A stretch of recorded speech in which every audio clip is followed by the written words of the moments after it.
What is up, everybody? What is the haps? I hope you guys are doing well. I'm going to see who's in the chat here in a second. Now, let me just. Oh, no! Sorry. Can you hear me now? I just realized it was set on the mic for my computer. So I hope you guys are doing well. It's going to be one of those streams, folks. It is going to be one of those streams.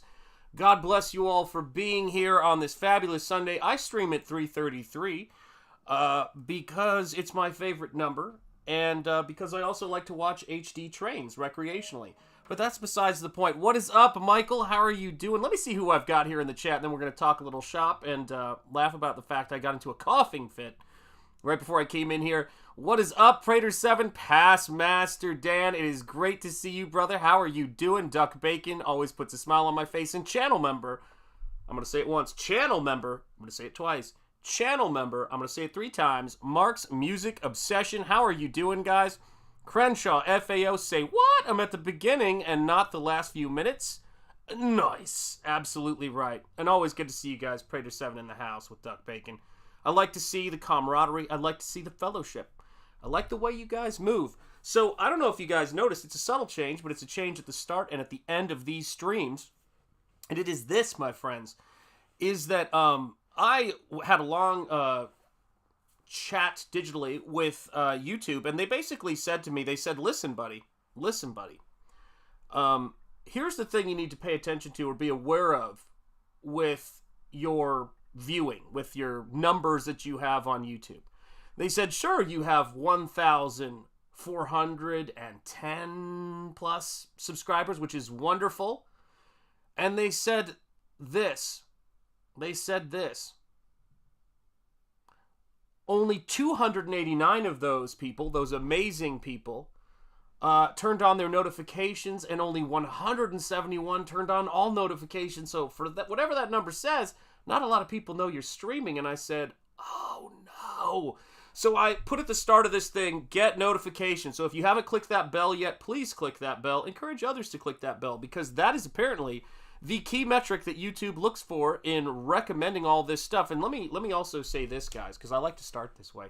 First of all, I am SHANTH ENJETI. This is SHANTH ENJETI Art, and I want you to know right now we are broadcasting from the very heart of Lovecraft Country, and we are in the state, the birthplace of American religious liberty. And that's the cool thing about where I'm at, man.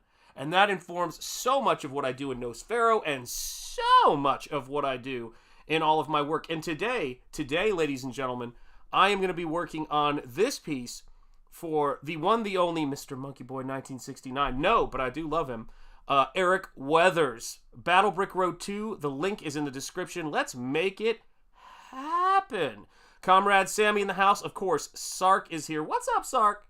Emo Trash is here, I can't pronounce that. Painting, and chat pops in my face as I'm literally in the middle of sketching. Guys, that is what we're here to do. That is what we're here to do. So, I'm going to talk about... Guys, this is a disaster. Hang on a second. I don't have any of my water for painting, sweetheart. I left it in the other room. No, I'm getting it. I gotta learn how to help myself. That's 100% of my problems. When I point the finger at my water container, there are 4 fingers pointing back at me, folks. That is the truth. What is happening? What is happening? I'm falling apart, guys. I'm falling apart. But now I've got the water, so we're gonna be okay. Yeah, shame the unprepared man. Amen, guys. So I wanted to talk about... Love it, man. I wanted to talk about a few things, but one thing I have to say that is that I've been thinking about it, and I don't know if enough people have heard of this movie. I don't know if there's going to be rampant disagreement in the chat, although that is the spice of liberty and freedom, is the occasional disagreements. But there's a movie I love that I just saw recently. And Mark, dude, don't I know it?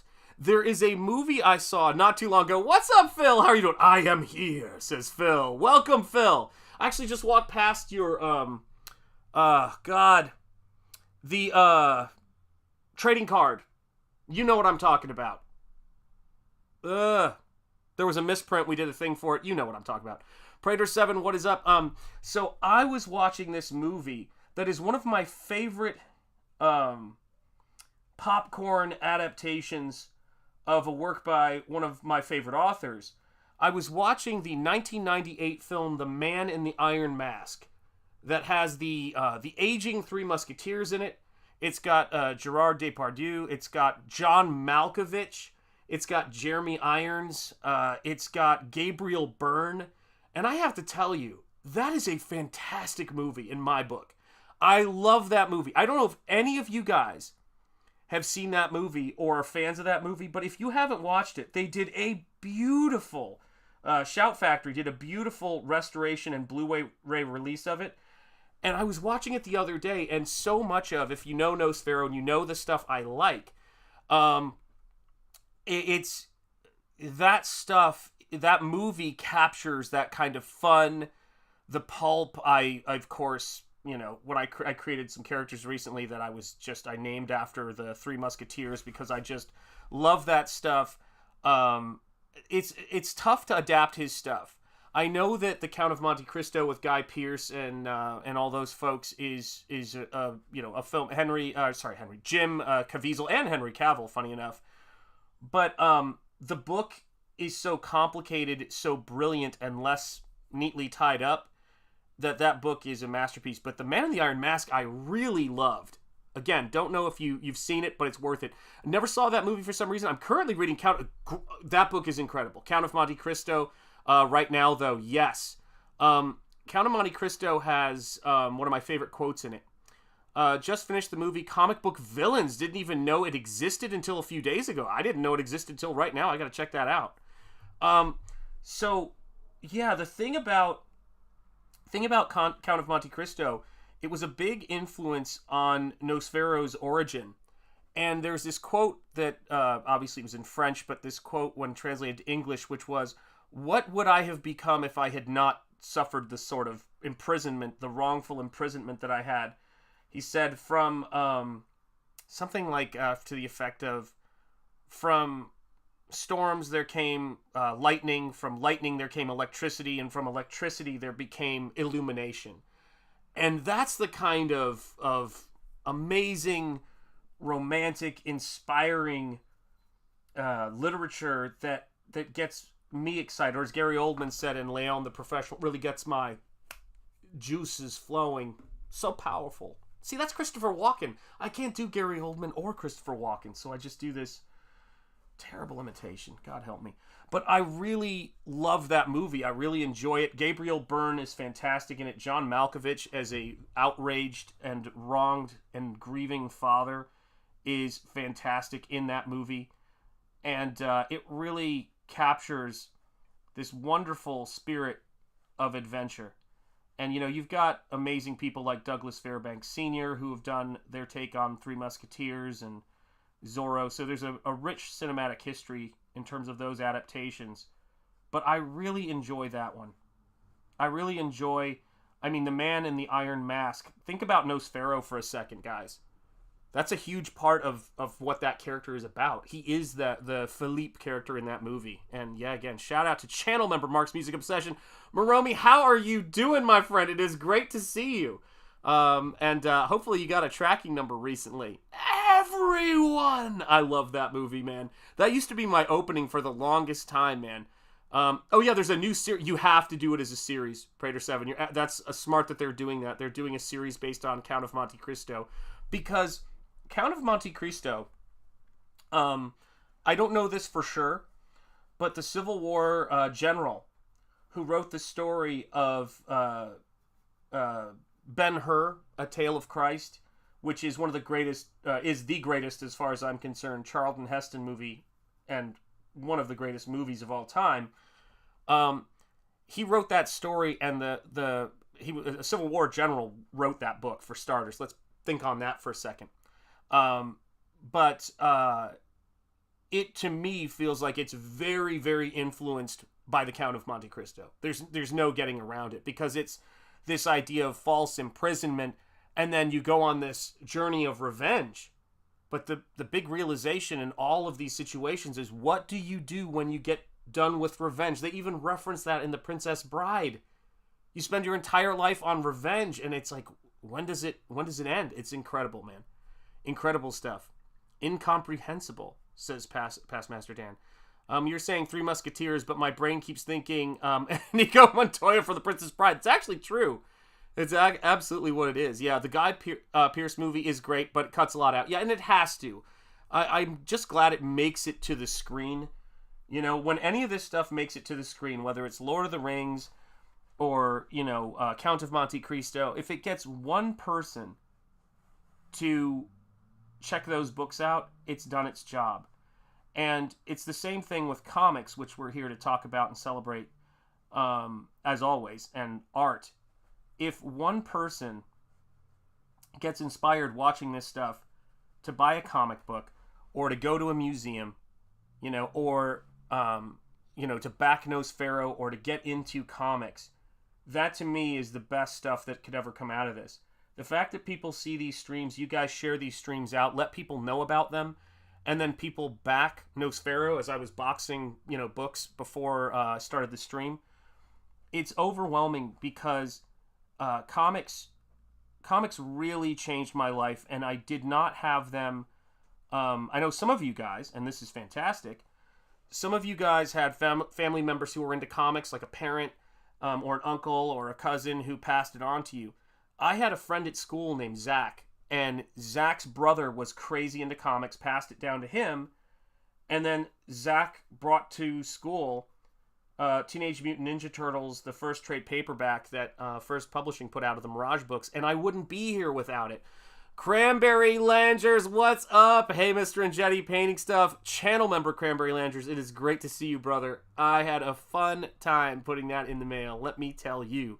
Monte Cristo sandwich on my brain now, thanks. Listen, Mark, my pleasure. You know, after revenge, become Dread Pirate. See, that's the best answer to that question. I mean that legit. You know what's up, Past Master Dan. That's making me miss CG Team now. Yes, indeed. Oh, and just also, too, I had the experience, and I don't know if it's going to work. I leave that stuff up to Ethan, but I did my own intro for Comicsgate Kings this weekend, and that was a trip. That was, if you didn't see that stream, not the last Comicsgate Kings stream where I was still kind of in shock, but the stream the night before, yeah, I want to make sure that you guys fully understand that is a legit look of surprise on my face. I had no idea what was even happening. But anyway, I was working on that, so thank you, Ethan. I'm still in shock, and thank you, all of you folks in Comicsgate, man. I appreciate you guys so much. I do the things I do, and I make the videos I do because, you know, at this point in my life, and looking back on it, comics were the great but inaccessible, you know, the joy of my life and the craft of comics and painting comics. And you have to go so far into this to get even just competent at it, right? But it has been so inaccessible for anybody to even get a shot to do a comic book before Comicsgate and crowdfunding.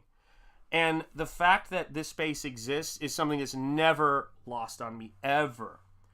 And I don't really tend to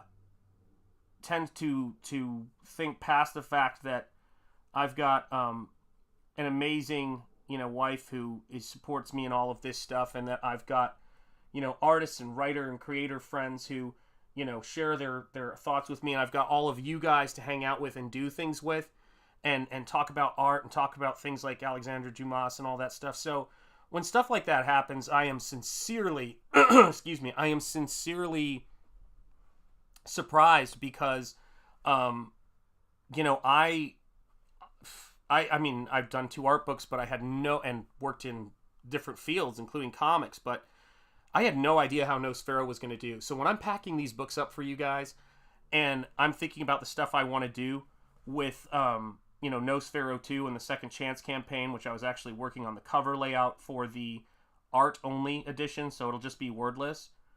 Of that, it's unbelievable. It's so exciting, and we're looking forward to launching that in May. So my plan is to launch that thing in May and get that happening. And it's, I'm working right now. I'm working on Battle Brick Road for Eric Weathers. I'm working on this this painting. And, it's cool. Eric and I get to, every week we get together and we just kind of hang out, talk painting and cinema and art and things like that. And yeah, I mean, it's crazy. It's a trip. It's great to get to meet you guys and do all this stuff and ship these books. So I'm just really grateful, guys. I'm really grateful on this fine Sunday, man. Prater7 says, yo, Cranberry. Oh, really? Very cool. Thanks, Cranberry. He was introduced as one of the Comicsgate Kings. Yes, Ethan was kind enough to utterly shock me with that. So, yes, that was amazing. That was amazing. And Ethan's just, Ethan's a good dude, and he was, I've known him, I feel like I've known him for a while, but I came up the other day, with the idea for a stream that I think would be really fun to do. And I haven't broached this subject with him, but I absolutely want to, because I think it would be hilarious. So the first person I feel like I'm almost positive he is, that I met in Comicsgate, and we did a stream and we didn't know really much. I mean, I knew a little bit about him, he knew a little bit about me, was Michael Bancroft. And it wasn't the launch stream for Nosfero. It was actually a stream before that when I said, I don't know where I'm going to launch the book. And he goes, launch it here. Or I think I even asked him, can I launch it on your channel? And he goes, I'd love to launch your book on my channel. And then I messed it up. But I want to do an EFAP stream with Michael Bancroft where we watch our first meeting live, that live stream. I really want to do that. I think it would be so funny for us to, and I would love to do that on his channel.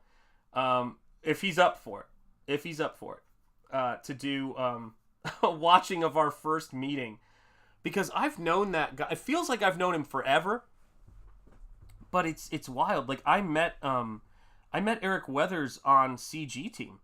Like I don't think I had really even had any kind of conversation with Eric, and then I'm like, well, do you want to letter my book? This stuff is crazy, man. Late but always present, Blue Boy Comics. That is, you're here, and that's a present, my friend. And it's great to see you. Timmy Mello, channel member, Rockstar, my brother. It is great to see you, man. How are you doing on this fine Sunday? I'm wishing you a blessed one, brother. It's great to see you.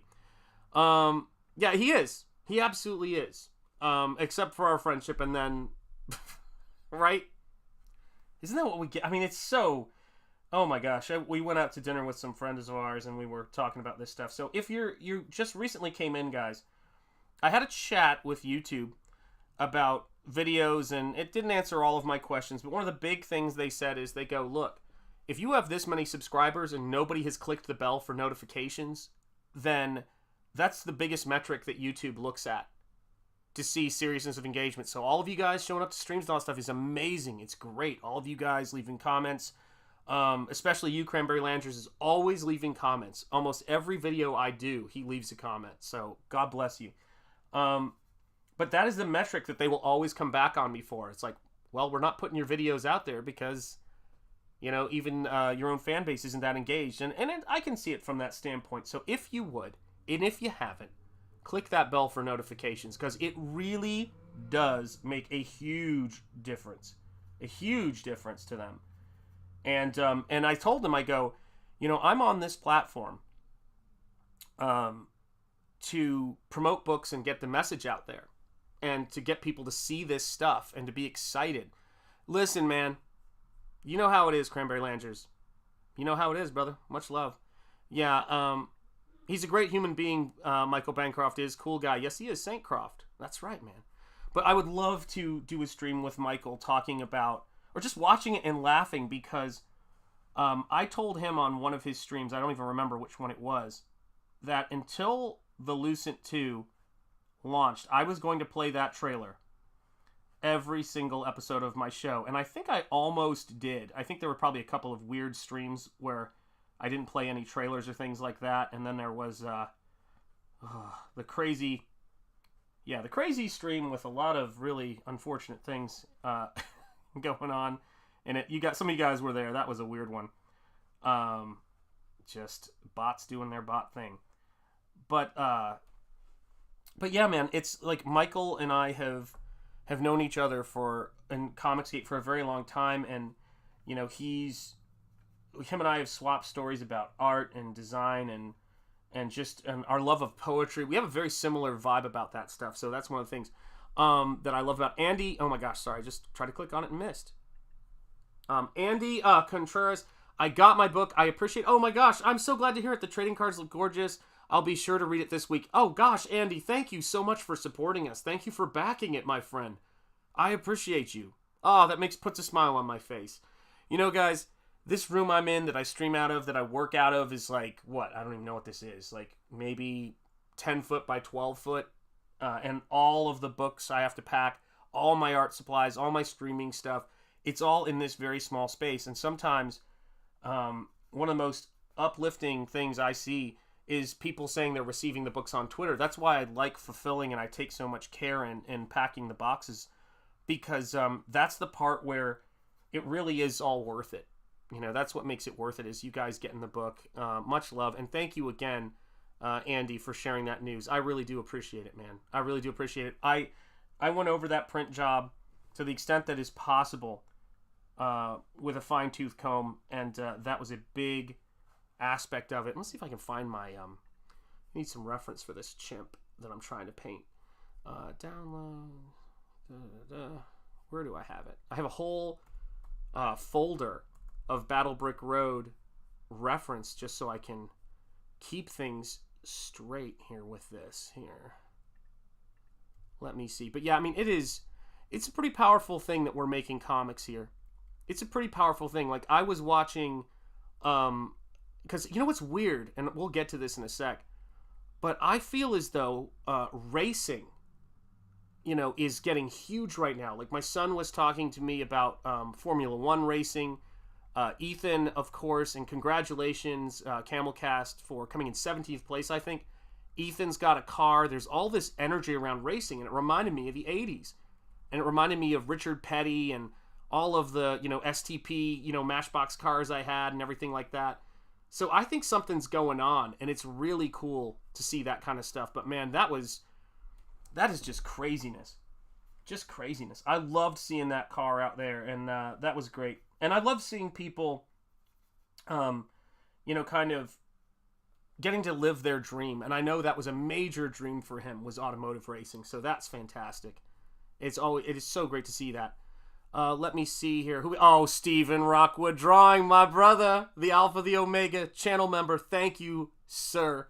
It is a pleasure to see you here. And yeah, and thank you for dropping the link to Battle Brick Road 2, guys.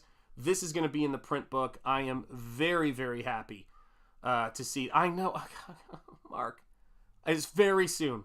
We're shooting for May. We're going to get that Second Chance campaign. Share this stream out, guys. Let everybody know what is up. And I appreciate you guys for being here on this fine Sunday. But yeah, I have reference that I use for you know, chimps and apes and things like that, because I really do love painting them, and I love to try to make the bring that realism to it. And that's what makes the world of Battle Brick Road so interesting, is that, you know, Eric spends a lot of time trying to make it a believable space, that perfect combination of action, adventure. You know, he draws, you know, all of the weaponry is accurate, and then he adds that fantasy element, and it creates that immaculate reality that we love so much from our fiction. And that's a very, very important aspect of it. You know, very important aspect of it. So now let's see here. I'm gonna build out that. And so yeah, when he told me that and I saw that the flying monkeys in Battle Brick Road were chimps, that was all I needed. And of course, my brother Rocky, and much love to him. My brother Rocky, friend of 30 years, who's got his own YouTube channel and is crushing it. He's doing a great job on YouTube, man. He's just, I kind of, you know, guilted him / annoyed him into doing this. But he's doing such a great job, and he's really together on it. But he was the one who suggested, he goes, dude, you haven't painted a gorilla or a chimp in a very long time. You need to do that. And I went, I have to do this. Courtney's Fellowship of Oddballs, how are you doing? It's great to see you. Started buffering just a bit, seems to have cleared up. Yeah, I've got it plugged into the hard line, so I'm hoping that it's going to hold up okay. That Ferrari movie really opened my eyes on the craziness on the mechanics of racing, 100%. Well, as well as its safety, they did not hold back. Seriously, Timmy Mello, that is some real. That's as real as it gets, and that's something that I really do appreciate the crews that work on those teams. There's so much to that. There's so much to it, and it's the same thing with the corner in boxing or anything else. There's so many people that work behind the scenes to make this stuff happen and to make a successful team. And I think if there's a sport that does it really well in terms of showing those people and promoting that is in fact the case, it's got to be in automotive racing. Automotive racing really underlines the pit crew. It really does, and I think that's impressive. Yeah, that's a heck of a whew. That's a heck of a sport. So yeah, there was a Formula One race my son was excited about that was, I guess it was taking place in China, so it was at 3 a.m. or something in the morning, but he was super excited about that. And yeah, he loves automotive racing. He finds it fascinating and hopes to work as a mechanical engineer at some point in that space. So that would be cool to see.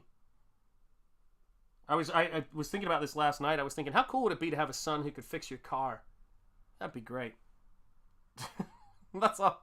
That's the only way I'm thinking about it. But he's a great kid, and yeah, love that guy. But it's cool, like your kids and your friends open your eyes to a lot of stuff you wouldn't be typically thinking about. And I think that was the thing, just to go back to one of the things I was just talking about at the start of the stream, which is the Count of Monte Cristo and one of my favorite movies, The Man in the Iron Mask, from 1998, with great portrayals of the aging musketeers and D'Artagnan. And I love the fact that I can sort of dive into all of these audiobooks now while I work and learn about this stuff. And that's what's so fun. Oh, yes, Tropic Thunder is masterful in that way, interestingly enough. What is happening? Timmy Mello says, Mark's Music Obsession, all my channel members. It's great to see you guys. And guys, channel members, all of you awesome folks and super chatters help so much. That pays for brushes. Oh my God, I missed Mike Likes Tacos. How did I miss Mike? Mike, welcome. It is great to see you. I hope you did not take that as a slight. My goodness. My goodness. But yeah, man, it's wild. So learn how to do this stuff. I've been listening to a lot more experienced folks in the YouTube space, because I said, I tell people that it's like there's so many people on YouTube and on the internet with very diverse interests, and the thing that's cool about it is that you have the best chance and a better chance than you ever have had before of finding people who share interests with you. And the fact that I get to talk about this stuff with you guys on a wonderful Sunday, I hope everybody's having a great Sunday, is just takes me back. It takes me back to some of my happiest memories, talking about comics and movies and literature and stuff like that. It's cool. It's really killer.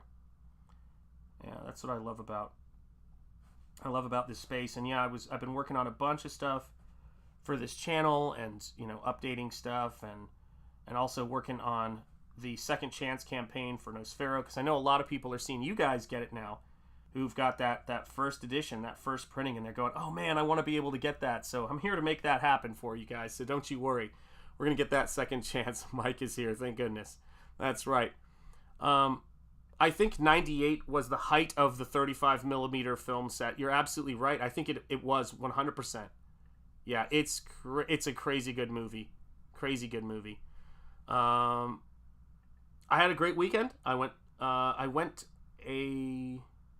feel like that's not you went to a Pink concert or to a picnic. I don't know which thing. So you better help me with that. Pink Floyd. There you go. I was wrong on all counts. Pink Floyd Laser Light Show in Denver. Wow, that is so cool for 420 last night. There you go. Yeah, I was with. I took my wife out to dinner, and this restaurant we were at, they were celebrating 420 all all that week, I guess. And I was like, wow, like that is wild. And my wife and I were talking before I streamed. She's like, why are you streaming at 3:33? Just to be, that's oddly specific. And I go, it's my favorite number. And I go, it kind of worked with 420, didn't it? I mean, people just were like, 420, that's when this happens. Everybody was like, all right. It's so funny, man. Oh, man. Cracks me up. There we go. Now we're getting this chimp together. Now it's starting to work. 2 jobs and 12 hours today. There you go, Timmy Mello. Getting it done. God bless you, sir. That is what it's all about. Yeah, we are walking on the right side of the grass, Timmy Mello. That's a good start. That's exactly right. Yeah, I mean, I love that those Pink Floyd laser light shows have been going on my entire life, I think. And that was a big deal. When that would come to town in my town, I mean, we didn't get, when I was coming up anyway, we didn't get that many big concerts in Chattanooga. And so when we got something like that, it was a big deal. I always joke that the mall near where I grew up, which was called Northgate Mall, had a Michael Jackson impersonator come at the height of Thriller, and everybody went to the mall to see the impersonator, and we're freaking out. Because we're just like, that stuff doesn't come here. You know what I mean? Oh, awesome, Courtney. Yeah, it's my favorite number. I love it. Yeah, 333 is, and that's why, you know, Nosfero is 33 pages. That's all like a part of it. It's just I love certain numbers. It is what it is. There we go. Yeah, but I've been watching that. I've been watching, you know, Man in the Iron Mask. Of course, I'm watching HD Trains because you guys know me, and just working on Nosfero and trying to getting to a place of really connecting with, you know, the art form and getting back in touch with one of the things that I think I lost when I went to no, Steven knows how I feel about the number 7. Yes, I think yeah, 100%. Yeah, I mean, it's so funny that when I think about, you know, comics, and I was thinking about college and going off to school, and I'm really glad I went because I did, you know, I met my wife there. So if you meet the love of your life in somewhere, then it's always the right decision. But I feel that in many ways that fine arts education got me away from the stuff that I love and I'm passionate about, and so and that I was always doing anyway. And so to be in here right now and reconnect with it has been big. And that's what I love about it. Michael Bancroft, stop monkeying around and get back to work, says Michael Bancroft. So, Michael, I don't know if you were here earlier, but I said earlier in this stream, I have an idea for a show on your channel. A one-time episode that would be hilarious. I would love to go back and have you and I EFAP, not my launch stream, but our first meeting, the first time you had me on your show. And we had no idea who each other were. That would be, if you ever feel like doing it on, that would be hilarious, man. Just to EFAP that, because these things are nuts. What is up, Scottsley? It is great to see you, and I saw you got your book. I am so excited, man. So glad to see you share that on Twitter. God bless you. That's right, yeah. We love Michael Bancroft. Man, Bance is the man, but I guess I've been thinking a lot about, have I been here long? I guess I have been here for a very long time. But there was this crazy time in CG where, and maybe it's, I don't know, maybe it depends on where one is, but where you could be on opposite ends of the space and not know the other person was what they were doing. And it was so funny. You know, it was crazy because we didn't know. Like, I knew Michael, but he was, you know, I knew him from various things, you know, that he was doing on his channel and stuff like that in various episodes, but I wasn't aware of every CG show. And then he didn't know I was doing all these intros for Ethan and all this stuff, and we're going back a ways. And it was like just meeting each other, being into each other's work, finding out we had all this stuff in common. Like, it all started there. I feel like this is a Goonies moment. It all starts here. You know what I mean? Yeah, I think it would be a blast, man. It would be so fun. Let me see here. Yeah, I'd be down. I'd be down for that. I think even I'd be down for that. Yeah, indeed. That would be a fun thing.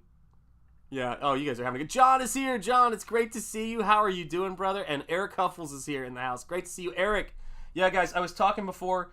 I had a conversation with YouTube about the channel, and they were saying to me basically, not enough people have rung the bell for notifications, or not a high enough percentage, and that is the number one thing that we care about. And I guess most of you guys probably have, but if you haven't rung the bell for notifications, let alone feel free to click it for all notifications. It is the metric that YouTube uses to determine our fate, and it's the one way to push back against that algorithm, because it will show you our videos or it will bury our videos, depending on that. And it's a little bit like when Instagram did the, what's it called? The, we're going to flood your feed with a bunch of stuff you don't follow and not do it in order of what's most recent. They eventually did add back in a people you follow thing that allowed you to see old Instagram on your phone. But it was so frustrating because all of a sudden I wasn't seeing posts from all these people I follow, but I was seeing a bunch of sponsored stuff. I understand. I mean, that's how they make money. That's how they make their advertising. But their advertising revenue. But they pay attention to stuff. They pay attention to super chats and memberships. And one of the big things is your audience interested in getting notifications from the stuff you're producing? And of course, I don't know any of this stuff because I'm not a I'm not a seasoned veteran at this stuff. You know, I'm just a guy who's painting with gouache and doing all this crazy stuff. And you guys show up. God bless you. So yeah, it's wild. And thank you guys for being here and for hitting the like, as you often do, which is so great to see. And yeah, just paint. I mean, I started out here and John Malin, again, another shout out to the coach, John Malin, and his Malin method. And he goes, you've got a YouTube. And I think Michael and I even talked about that at the time when we were first meeting. I don't know if it was on that stream. And the big conversation that we had was, it's like, just do what John says. Make sure you're streaming. Make sure you're building your channel, and doing all this kind of stuff. Yep. But we aren't here to see what they want us to see. We're here to see what we want to see. Yeah, and that's, what's so funny is that's why I started really kind of just leaning into what kind of videos I wanted to see. Whenever, they put a video up there that I don't want to see, I just go through and I'm like, nope, nothing from this channel, nothing from this. Like, I just want to see videos about my interests. I don't want to see, various stuff that I'm not interested in. And I think that there is there's real revenue in learning what people want to watch. You don't have to try to get them to watch all the same thing, because then you don't really have great information, for your advertisers. But in a weird way, this is how we promote the work we do. But you guys know, I need that chat ninja to unmask. Yeah, it happens. Yeah, it's always about control. But what's cool is that, showing age with that one, John. Here's what's cool about this space, though, guys. Here's what's cool about all this stuff, is that, and the technology, which is never lost on me. I get to be able to show you guys all of this, various stuff and various techniques, and you guys get a better, fly on the wall view than was ever possible before. And I thank you guys for being here. Nosfero 2 is going to be much like all of the work I like, Alexandre Dumas and, Man in the Iron Mask and Ben-Hur and all of that stuff. Nosfero 2, which is a ways out from launching, because I got to do the Second Chance campaign for my man Mark's Music Obsession first. That book and all of the books I'm going to do and all the work I'm going to do are really books about, hope and just very positive but fun, pulpy books. They're sexy, they're mysterious, there's danger to them, as Phil often talks about, what Steranko told him, which I thought was brilliant to see. But that's what the cool the cool aspect of what we get to do here is you guys get to see it all be created. So here we go. But yeah, I was watching, I needed a recharge, and I was watching The Man in the Iron Mask, and I was looking at some of the great work that has been done in the history of cinema, going back to the silent era. And just, it puts a big smile on my face, because the audiences and of the human condition are like us. People really do not change enough to where entertainment needs to be utterly changed in terms of the types of stories that we tell. And we've been, it doesn't mean you can't do new things. It means that the stories are very much driven by the human condition. And that's what this book I've been a fan of for however long it's been since I've seen it, The Unchanging Arts, talks about, is that you can't, what people are inspired by, what the stories that people are inspired by, you can't really, they're not artifacts by force. You can't choose what people are going to like to listen to, whether it's listening to Pink Floyd or listening to the Beatles or listening, to whatever you're interested in, or what kind of comics, books, or movies you like. There are certain themes that people have always been very attracted to, because they help us to go about our lives and what we're doing. And I don't know. Yes, it's coming in May. Second Chance is going to be there 100%. Like Gothic Gumbo. I love that, Timmy Mello. That is so great. I just appreciate the art. I have negative confidence. I would do something close to your work. Listen, you would not find somebody who was more apprehensive about the idea of painting than me. And I used to watch Bob Ross and just think, okay, how the heck do you do that? And even why? That is just way beyond anything I can imagine. So you never know. You never know where the things are going to come from. But the reason why I play the violin is, as you know, Cranberry Landers, is not because I think I'm going to be a concert standard violinist. It's because it's just something I need to do. It's the thing that brings joy to life, and so does reading comics, and so does looking at artwork and watching documentaries on some of my heroes. I've gotten really into watching and looking at Alphonse Mucha's work. Alphonse Mucha is a huge inspiration of mine, big inspiration of my work, and I just go, how did this guy bring so much genius into, art, into his work? And it's crazy little things like that are the fuel that I work off of. And also, again, my fellow creators, man. It's like seeing the stuff that Michael Bancroft is doing. If you're not subscribed to Michael Bancroft, you probably are if you're here. But if you are not, and someone has a link to Michael's channel, put it in the chat and ring that bell, as we've been saying. Because Mike's been somebody who's just been, just a consistently positive force in terms of being a fellow creator, and somebody that, we can talk art and we can get together. And it's like when things are going on, it's not a guilt trip, Mike. When things are going on, we don't always have time to do that. But, and Mike is working really hard promoting folks and doing all that kind of stuff. But he's just, he's just one of those friends you meet in your space. And I count my friends like I count my blessings, man. And it's great to have, good people around you who are passionate about an art form. Plus, he likes, bande dessinée, and it's like my brother Rocky, who I think Mike knows, who has a channel as well. Shout out to him. He did a video of him just walking around Paris and going to all of the different comic shops. It's nice to find those folks that you have stuff in common with. What's unfortunate, or maybe it's fortunate for Mike, you don't know, is that we're on all different corners of the planet. That's the tough part, because I would love to go comic shopping in Paris, man, with Rocky and Mike. That would be a blast. And just I'm sure Mrs. Enjetti would love to go, but not to just go comic shopping, of course. But I think that's the stuff that's cool. And who knows? The future is wild. You never know. If you told me that everything that's going on today would be going on, I wouldn't have believed you in a million years. It's incredible. It's incredible how this stuff gets going. It starts with a simple little creative spark or an idea in somebody's head, and then suddenly you can, with enough skill, enough work, and enough discipline, you can put books together and you can build entire spaces where people can do what they do and share it with an audience who actually wants to see good stuff. And that's what I like. Tari, how are you doing, my friend? It's great to see you. How are you doing? And he's saying hello to John. Let me see here. Yeah, sub to Bancroft 100%. Emo trash for the moment. Sometimes they don't last long. I have no idea what that is, but hopefully it's a cold. I don't know.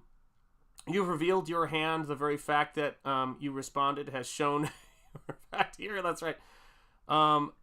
Shanth and I are the two different meats of the same chicken. You're absolutely right.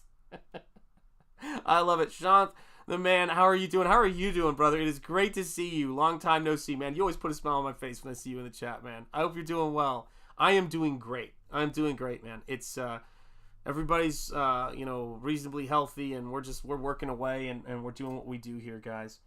So yeah, God bless you all, and thank you. We got 40 people in the chat there for a second. That's wild, guys. Make sure you hit the like, and as I've been saying all stream, YouTube let me know. They said, look, the only thing we care about when we're thinking about suggesting your videos and what you do and getting this stuff out there so more people can learn about Nosfero is how many people that are subscribed to your channel, what percentage are subscribed and hit the bell for notifications / all notifications.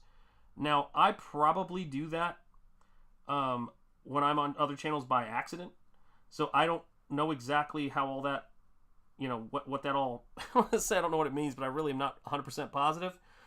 But apparently it's a thing. And so I would say that if you have anybody you're supporting on YouTube and you're doing that metric, and it was tough to get to something approaching a human being in that help chat, because I had some questions about views and things disappearing, but it's like they noticed that, they notice super chats, they notice, memberships, thank you members, and those are the things that they kind of look to. And it was really funny because when I was talking to them, one of the things that was really funny about all this stuff is that you have to kind of get past people's defensiveness. And it's something I kind of enjoy doing. I always enjoy doing it as a teacher. It's really, it's the art form of teaching. But you have to get to people going, I'm not trying to, I'm just trying to have a conversation. This isn't the Spanish Inquisition, We're just talking. We're just talking here. I'm trying to figure something out. I'm not saying this or that. I'm just saying, explain this to me if there is a reason. It's so funny. I'm telling you what, guys. If you go and anybody working knows exactly what I'm talking about. The same thing goes with teaching. If you go out somewhere, I'm not saying it's always going to be rewarded, but if you go to a pharmacy or you're in a store or something like that, and you're not the 900th person that jumps down somebody's throat, sometimes people don't know what to do, and they will go out of their way to help you. And speaking of people who go out of their way to help people, we have got channel member Diesel in the house. God bless you, Diesel. And we have also got, folks, Gen X Catholic. Brother, it's great to see you, my friend. I hope you are doing well. Not even our internet overlords can keep a good man down. Amen. Amen. Yeah, it's great to see you guys. Stop interrogating me, Shanth. Eric Cuffles, as I often say, you do as you please, my brother. It's all love here. No.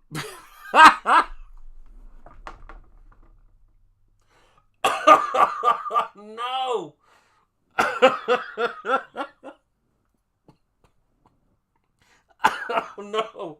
I got into a coughing fit before the stream started. No. Cranberry Landers. You stop. You stop right now.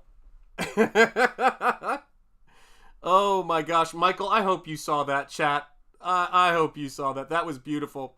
Nobody expects the Spanish Inquisition. The key element is surprise, Moromi. Let me read that back because even if it hospitalizes me, I need to. Would you be the white meat at Shanth and Michael Bancroft be the dark meat, playing on stereotypes, fellows? Yes. That's absolutely what we should do. It's absolutely what we should do, man. Diesel holding it down in the chat. It's great to see, man. You guys crack me up. So, yeah, whenever I'm texting with my friend and other artist brother, by the way, Eric Weathers, whenever we text back and forth, because I'll go, have you seen this movie or this documentary or whatever? And and sometimes it can be, can I get reference to this? Because the skin tone emojis drive me a little bit nuts. I got to be real with you guys. because I'm just like, yellow works for The Simpsons for the most part. Can't we just go with that? I will always send him a white hand thumbs up. Because it's so ridiculous. Yeah, it cracks me up, man. Yeah, and he returns in kind, which is great. But it's great to see. Yes, guys, Battle Brick Road by the incomparable. Can we use that word? I think we should. The incomparable Eric Weathers. And what an amazing guy. What amazing contributions he has put into Comicsgate and everything like that. And it was, yeah, it's crazy, man. It's crazy. And now I can say, it's so surreal, man. But he's, yeah. I think him and Mike and Dan Lawless were some of the first people I texted in my shock about the CG Kings thing. But, you know, it's like Eric and I can talk about painting, and I can be like, you know this artist? It's like, of course I know this artist. And what about this? What can we talk composition and art? And Mike's the same way, man. We talk about this stuff because we're really passionate about it, man. Oh, dude, Eric is working on the letters. Eric Weathers, the incomparable, never get it twisted, is working on the letters to Painted Death as we speak. I love it when a plan comes together. I love it when a team comes together. I love it when a CG team comes together. All of those things are true. All of those things are true. But yeah, I mean, Eric is an incredible professional, and I'm really glad that I'm glad to see that he's going to be doing a lot of really cool projects for Ethan. I don't know if any of you guys have backed it. I don't know if it's closed or not. I think it is closed, but I hope you didn't miss out on Fearsome, because that book is looking beautiful, and I got a sneak peek from when Ethan showed it on stream of Eric's letters on that book. And yeah, Eric is did you guys see, I actually texted him about this. Did you guys see the and this was one of Eric's many brilliant ideas. Did you guys see the CYBERFROG reading timeline? That's something that I don't think most people would even think to do, because you've got your head down, you're working. But when you get to like a certain number of books, I think it's really useful for people coming in to see, this is the order I read these books in. And I think that when it comes to those numbers of books, and obviously Graveyard Shift is a little bit easier in terms of its numbering, but that stuff visually is really helpful. Because I don't think that, I think it takes a while to realize that, you know, for a creator to realize, wait a second, I've built out a library at this point. I've had my head down and dealing with the slings and arrows of independence and papers and, you know, supplies and stuff like that. But once you get there, it's crazy. You start realizing, no, wait, I could do that. Devil Flyer Momentum in the house. Hail, Eric, to Eric Huffles. It is great to see you, brother. Yeah, head down, work up. Amen. Tari is saying, hey, Sean, didn't see you on Gabe's show about 2 or 3 weeks ago. Hope all is well. Yeah, I'm doing fine. I'm doing fine, brother. And thank you for asking, man. And actually, yeah, so this is the plan. I don't know if it's going to work out. I assume it's going to work out. But I'm going to be doing, for the next Pizza Live, we are going to be doing, this is, gosh, time goes crazy. This Thursday, I think it's this Thursday, we're going to be doing Dawn of the Dead. And I'm going to be having a special guest on to talk about it. The one and only Jericho Green. So that is the plan, guys. So make sure you do click that bell or hit that bell or whatever you're supposed to say for notifications. And that is going to be a trip. So yeah. But it's, oh my gosh, man. Everybody I know, and it is a glorious thing, is working like crazy to create the kind of artwork and also the kind of independent, not generated for automatons, by automatons entertainment. Hand-wrought authenticity. And that is the coolest thing about it. Is that, you know, when I see, you know, Mike working on the Lucent, I see Eric working on Battle Brick Road, and I get to see a lot of behind-the-scenes stuff, layout stuff and story stuff, and so does Mike, of course.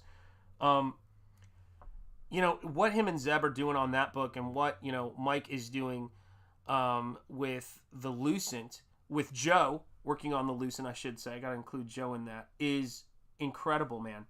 And I guess maybe that's why, as of late, I have been a little bit nostalgic about those meetings. Yeah, I'm looking forward to it too. What happened, which was so funny, is I sent him a just a happy Easter message, because as I typically do, and he was like, "Hey man, I miss hanging out. We got to do something, and we got to hang out sometime." And then I thought, I know he's a massive. I think he's not going to say massive. I don't want to speak for him, but I know he is aware of horror movies and likes horror movies. He can straighten all that out. But I said I gotta see. Maybe he wants to come on and do something on that show, because it's not really it's just a hangout show with typically just me on it. Like, that's kind of how it's designed, because I just can't schedule a lot of stuff right now with all the work I'm doing on this and shipping Nosfero and all that stuff. But I go, that would be fun to do. And if you have not seen Dawn of the Dead, and the way that show works is I have only movies that I can see and find on YouTube. We do little, watch-alongs, and I'm sure that one will be different than other ones because, it's like I haven't done a show with someone else there. But I think it's going to be really, it's a really fun way to just kind of kick back, watch some movies, and have some fun conversation. Order a pizza if you feel inclined. That's why I guess it's called Pizza Live. But that's the fun aspect of this stuff, man. Yeah. Let's see. We'll continue. You're welcome. Oh my gosh, you guys are funny. Yeah, Nosfero to the grindstone. You're absolutely right. Double flyer momentum. And yeah, I mean, Fearsome preview is closed. Yeah. Oh gosh, that's gonna be so great to see though, because I keep forgetting the colorist's name and it's annoying me, and I don't want to ask you guys over and over and over again what the colorist's name is. I think he does Inglorious Rex, if I'm not mistaken. I think Shane said that. But the colorist on Fearsome is a really good mix for the storyline and David's work and Ethan's writing and Eric's letters. I think it's going to come together as a really beautiful book. I was aware of that book, or the idea for that book, way back when another artist was attached and did a preview image. But that's a little tough to go on. That's for what a book's going to look like. Jason Wright. Thank you, guys. You guys are awesome. Stephen Rockwood in the house saying Jason Wright. Of course, D-Wag. It's great to see you, D-Wag. How the heck have you been, brother? It's great to see you, man. Yeah, really cool colors on that stuff. Yeah, Moromi's got it, man. Michael's got it. Yeah, Jason Wright, guys. Yeah. Because as a painter, I tend to notice colors on a book. And it's always kind of... there was a book that is it's not a Comicsgate book, but I was looking at a book and I thought, oh man, that artwork is just, it's been made, it's so muddy, like I can't really read that book. And then I saw some, and I'm not going to say the book, but it's not a Comicsgate book or anything like that. And I said, man, like that's crazy. And then I saw the pages not colored. And the black and white artwork was so beautiful. And I thought, why not just do it in black and white? But it was way more readable because coloring, depending on the art style, coloring is a very, very complicated thing to do. And I just think I appreciate it when I see it done well. It's really cool to see, someone who knows how to color and get their stuff done, That's right. Yeah, we can come together here and we can talk art. That's what it's all about. Everybody's saying hello, hello, hello. Hey, Duck. Yes, bow, bow indeed, man. Yeah. There's great stuff to be done, and there's great work that we can be doing. And, I just get excited about it. I get excited seeing the libraries being built. Mike's got... I'm excited about the hardcovers for the Lucent. That is really cool to see. If I had a wish... if I could turn back time... You're telling me, says Michael Bancroft. If I could turn back time. Hold on a second. Let me see if I can find this. Just call me hen. There we go. Gosh, I can't read for beans. Wow, that looks... Oh, thank you. Gosh, I struggled to get there, but I got to the company. Thank you so much. I appreciate that. I would love to... Here's my agenda. Here's my secret agenda. If I could have an agenda. Although I don't know how that would impact shipping, and I'm only half joking, but I would love to see Comicsgate books go to 8.5 by 11 or 9 by 12, the larger sized books of Europe and bande dessinée. If at some point they get published overseas by one of the many publishers over in Europe, I think that's going to happen anyway. But the reason why I say that is a lot of the stuff, or at least a good significant proportion of the stuff we do here, is highly detailed. And as an aging fan base member, staring down the barrel of 50, I find myself thinking, I'd like to have these books bigger so I could see the line art, and I know they would hold up, and Mike's doing it. Mike's doing it with the Lucent. So yeah, I'm pushing that bande dessinée agenda. Jeremy Ice and Fire, my brother from another mother, you know it, from New England, not down under. It is great to see you, my friend. I was looking at your streams the other night. I guess it's crazy, man, to see the shows and the folks that are, I mean, if you want to talk about somebody I go way far back with in Comicsgate, Jeremy, 100%. And I kind of, at this point, there's a bunch of people where I get my pop culture suggestions from. I should be watching this. Jeremy is one of those. And you know what I was thinking about, Jeremy, which is really interesting, is that I was actually thinking, and I know you probably get, an earful from everybody about this, but I was thinking about George R.R. Martin, and I was thinking about how much, for people who are massive Game of Thrones fans, I know people are frustrated, and it's like they want that next book, and they're worried about like when we want this to finish and all that stuff. But I got to tell you something.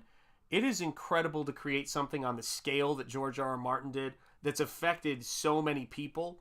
And I love how into that you are, man. And it's just one of those things. I like what people are fans of, And for everybody here in the chat, guys, I was saying earlier, YouTube, I had a conversation with YouTube, and they go, Shanth, you know what the big factor is on your channel? Like, if you want us to recommend it and put it out there and get more eyes on Nosfero and what you're doing, is people who are and they told me the number. They were like, it's only 170-something people out of 1,400 who have all notifications on. Only 200 who have notifications turned on at all out of all those people. They go, that's the number we look to. And I went, oh, okay. And, I was like, alrighty. Usually, and they kind of had to, be on their heels a little bit because I was asking the question. And so if you have not hit that bell, please hit that bell because YouTube is watching it. And welcome, KSSS. It is great to see you, my friend. I hope you are doing well on this fine Sunday, depending on where you're located. I know it is Monday in the land down under where my brother Michael Bancroft lives. And how could we forget to mention Kit Carter by the incredible Aaron Lopresti, who's a fellow Bernie Wrightson and Frankenberry or Monster cereal fan. God bless him. And a terrific guy. Yep, YouTube is a fickle mistress for sure, 100%. And you'd know better than I do. You probably know way more about all that stuff. And yeah, watching Jeremy's channel go supernova, and having when you have friends who are just unbelievably passionate about fantasy and imaginative fiction, speculative fiction, those are some of the best conversations you're ever going to have. And yes, indeed. Thank you, Michael, for putting that in the chat, 100%. I'm thinking about subscribing to this channel. Haven't made up my mind yet. Listen, let your conscience be your guide, channel member Stephen Rockwood Drawing. God bless you. Thank you for being here. Yes. Yeah. Yep. That's 100% right. Yep. It's how it goes. Yeah. Yeah, so pretty late for Bancroft then. Yeah, exactly. You know how it is. 6:30 a.m. Michael Bank. I know it, brother. I know. It's early to, early to bed, early to rise. But I really think with a lot of us, it's late to bed, early to rise.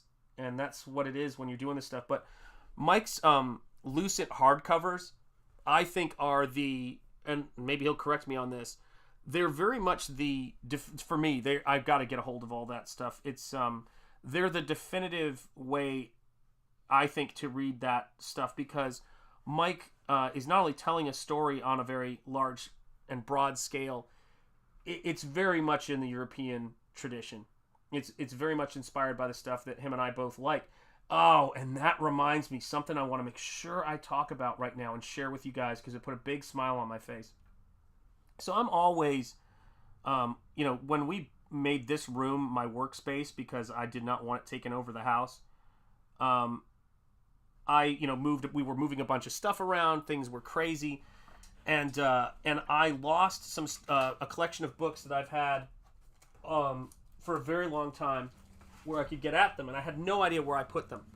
And they were and are, one of them in particular is the influence on Nosfero, and I mean everything about Nosfero. And I was finally able to reunite them. So this is Nosfero the Crypt Walker. Some of you guys are waiting for it. Some of you guys have it. Here's the thing. This is the edition of Rocketeer that I had in college that it was inspired by. So this is the 8.5 by 11 Dave Stevens Rocketeer original printings that were out of that book. And that, with books like the Teenage Mutant Ninja Turtles first printings, were the things that inspired me. And I said, one day I want to do a comic book that's like this, at this scale.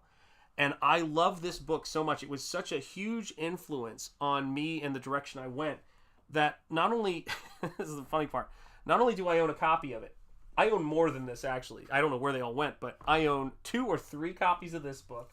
I own 1 copy, and it is well cared for. I was looking at this thing in college trying to figure things out. The Rocketeer Cliff's New York Adventure.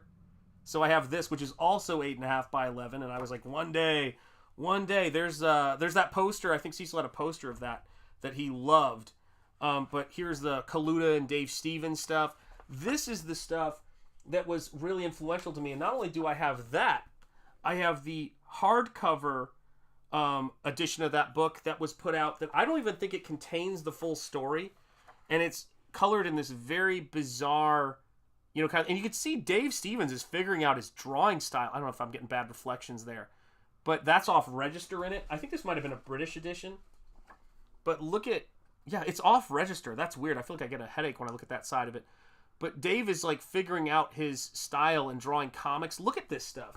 So I found those, and then I also found some other stuff in the Dave Stevens section, which was, of course, the ad for the never-to-be produced Mimi Rodan comic that Dave was talking about, the special edition from Eclipse Comics of the Rocketeer. I loved these Mylar bags.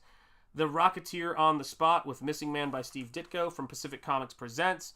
And then, of course, Pacific Comics Presents The Rocketeer with Dave Stevens. So I've been, as you can imagine, a comic book fan for almost my entire life, since my friend Zachary Hartford Cullis showed me Teenage Mutant Ninja Turtles, introduced me to Grips by Tim Vigil. These are books that have had a huge influence on me. So that's the stuff I love, man.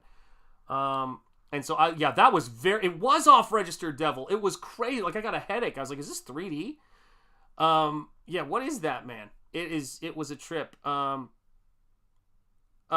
I write it myself. Yeah. I don't know how to describe this, but my writing process is everything. I do everything simultaneously. Like, I do all of that stuff together, and so the art doesn't happen without the story stuff. And so when it came to Nosfero, and Nosfero 2, the stories are just there. Like, to me, the art is very much the mechanism for the story. Do you know what I mean? Yeah, man. Gen X Catholic, you know it, man. Yeah, it absolutely did. I mean, it affected so many of us, man. It affected so many of us. All right, take care, Devil Flyer, if you're heading out, man. Yep, take care, my friend. Yeah, have a wonderful, wonderful Sunday. Yeah, Dave was a beast, and what a great artist. And he was such a gentleman when you met him at I met him at a convention. He took time to look at my work. He even said, you got to show your work to Bob Schreck and have him take a look at it. This is great stuff.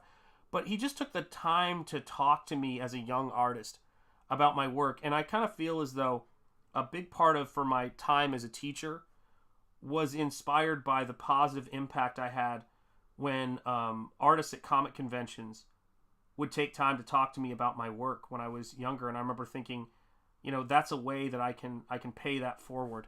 I think a lot of folks are impacted by those meetings with their heroes. They say never meet your heroes, and I think that's kind of I don't like that expression. I got to be honest with you, because you're going to meet some folk.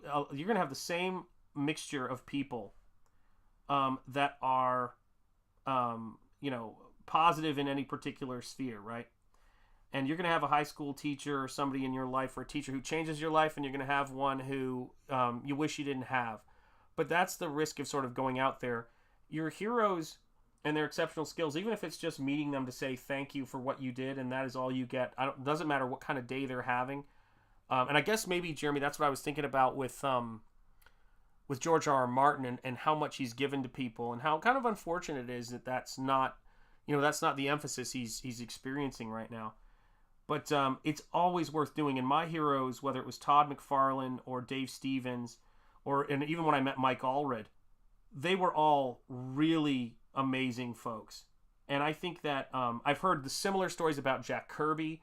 He was such a gentleman to people. Everyone always talks about that. So yeah, there's some really great folks out there. Really great folks.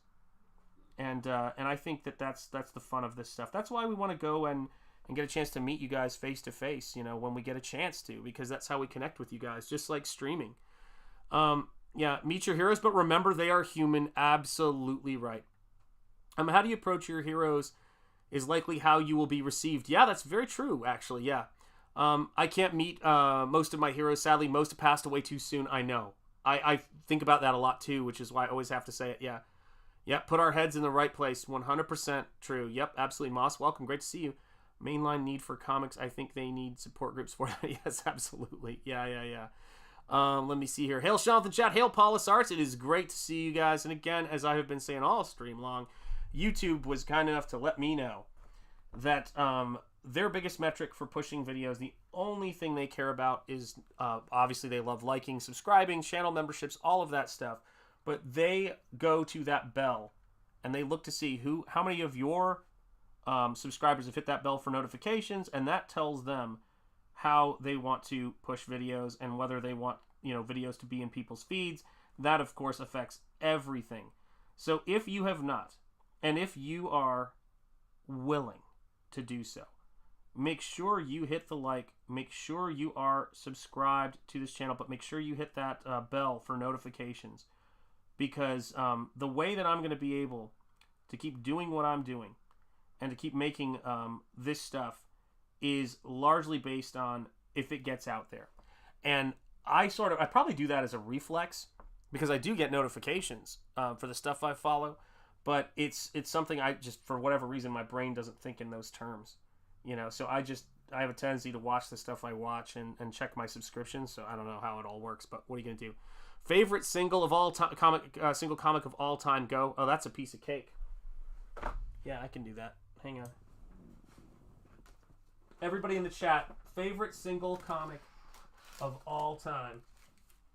Yeah, you hit it. I think I have it here, but that would be obnoxious if I don't have it. Where the heck is it? What was it with? What was I looking at? Oh, I know where it is. Hang on a second. See if I can get to it. I'm gonna knock a bunch of stuff over now.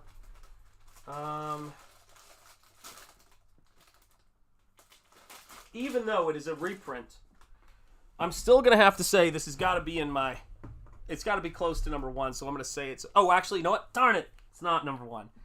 My favorite single issue of a comic of all time. This is a second, maybe. Is Hulk number 340 with that cover. Let me see if I can make it happen. Of Hulk versus Wolverine. You guys might be able to see that on stream. Right there, that Hulk versus Wolverine cover. You see it? That is my favorite single issue of all time. But if I had to say another one, that wouldn't be that one I always say. I would say it's issue 1 of Teenage Mutant Ninja Turtles, because it tells the entire lore. It's an independent comic book. Tells the entire lore of the story and builds everything in 40 pages. And what's even scarier is Amazing Spider-Man did the same feat in about 15 to 16 pages. It's really crazy. You just have to let people know what the concept is and make it happen. But this comic book, in all of its beautiful, comic book glory, it's oh man, there's so much heart in this book. There's so many memorable panels in this book. I mean, look at that. That is such a great panel. When you're reading a comic as a kid, whew, you gotta love that stuff. But yeah, Hulk 340 was the book I read where I said, I want to do this. I was kind of like, I think I want to be a comic book artist. And then, there's also Grips. The first issue of Grips inspired my first comic book I did. So yeah, I love comics. I love comics, and I love the comic store atmosphere. Because the comic store atmosphere back in the day, there was like Warhammer miniatures, there were just all in miniatures in general, like the Teenage Mutant Ninja Turtles little lead miniatures they had back in the day. All of that stuff, man, always puts a smile on my face. Yeah, favorite Turtles issue is 10 for me. Oh, very cool. Game changer. Yeah, you know what issues I was looking at of Ninja Turtles? Was that wild story arc that took place in, I think, issue 31, where Michael Zulli did the Souls Winter storyline in black and white. Whew, that's a good one, too. So let me check the chat here. So we've got favorite Turtles issue from Gen X Catholic is issue number 10. That's kind of specific because I have thousands of issues. Let's see what else we've got here. Well, it's silly. If someone subs to someone, they probably want to see their stuff. Yeah, that is an interesting one. I don't know. Favorite comic, do manga and webtoons count? Yeah, absolutely. Michael Bancroft was doing his thing on webtoons. Tari Owen, hey, Shanth, I'll be right back. Going to sing happy birthday to my mom. That is fantastic. Wish her a happy birthday from all of us, Tari. That's fantastic. Jeff Wrighton, great stuff. What's the paint you're using? I am using Pelican Pan Opaque Watercolors. Let me see if I can move my entire paint set in front of the camera here. And this is what they look like. So the brand is Pelican. And I think you can see the name upside down right there. There it is. It's Pelikan. So Pelican Pan Opaque Watercolors. They're a little bit like a Japanese poster paint with the opacifier, so the coating strength of gouache. And then for my highlights, I use a tube of zinc white gouache because the white tube of paint that comes with it isn't very good. So Pelican Pan Opaque Watercolors. Jeff, thank you for being here, and it's great to see you. We do these streams all the time, and definitely every Sunday. So yeah, that's the fun thing. Yeah, throwback to sophomore year. Yeah, I teach people, and shout out to Moss. It's great to see you. Yeah, I show people and teach people how to paint with this paint set. That's how I do it, and that's why I do what I do is that it's the easiest way to teach certain things about paint and certain nuances of how to do things without it costing people a lot of money. We got 56 people in the chat, guys. Hit the like if you have not yet. It is great to see you all. The more people in the chat, the more people who ring the bell, the easier it is for me to ask questions about certain exciting things that happen that everybody knows about. My gosh. It's great seeing all of you guys here. And I also want to make sure I say shout out to everybody in Comicsgate, especially, of course, the one and only John Malin, who is the first name in my thank you list here in the back of Nosfero. The reason why I say that is because one of the fun things about that's happened for me in terms of in this space was, and I think the first piece I ever got printed was in the fan section. So check it out. Of the first Visions book that came out with that beautiful Kenneth Rocafort cover. And but John has been, I've gotten to do some graphic design stuff, some trailer stuff for him, but him coming on my stream, you guys might not know this, but you can go back and see it. He's in the thumbnail. It's really funny. But John kind of came on this stream and was really funny. He was just like, you got to get on StreamYards. You got to do all of this stuff. And it was so cool. So my love and shout out to Comicsgate and all of you fantastic people who are tuning in so that you can see some art and some painting, man. It's great to be able to see such motivated, cool, and passionate folks who are excited about comics. Yeah, when I do a shout out though, it's like an aging, raspy shout out, it's not as cool as shout out should be. Oh, mom says thanks, she appreciates you all, muchas gracias. Oh my gosh, feliz cumpleaños to your mom, and much love, man, from all of us here in the chat. Yep, Comicsgate triple threat. Let me say this too, speaking of John, my favorite, let me see if this is correct, because I really love his Omega Storm cover, so I might be wrong in saying that this, well, I think John's Godlike Triple Threat cover is my favorite John Malin cover. I think it is. I could be wrong. It's absolutely true, man. I love that cover. I love the pose on the godlike cover of that figure. It's really strong. It takes me back to, it's interesting. I think he's answered this question before, but there's certain issues you were talking about, and Gen X, thank you for even bringing the subject up. It's a great train of thought to go down. We talk about favorite comics. I have favorite times in an artist's career. Like I go, oh well, I love that. Like when people talk about people like Rob Liefeld or Todd McFarlane, some of my favorite stuff that Todd did, and I like a lot of it, but some of my favorite stuff Todd did, he did on some of those Hulk issues, which is wild because it was a short run on Hulk. He only inked himself for a couple of issues. And I really like Rob Liefeld's last 3 or 4 issues on New Mutants, particularly the introduction of Deadpool with New Mutants 98. There's something about the kind of Arthur Adamsy.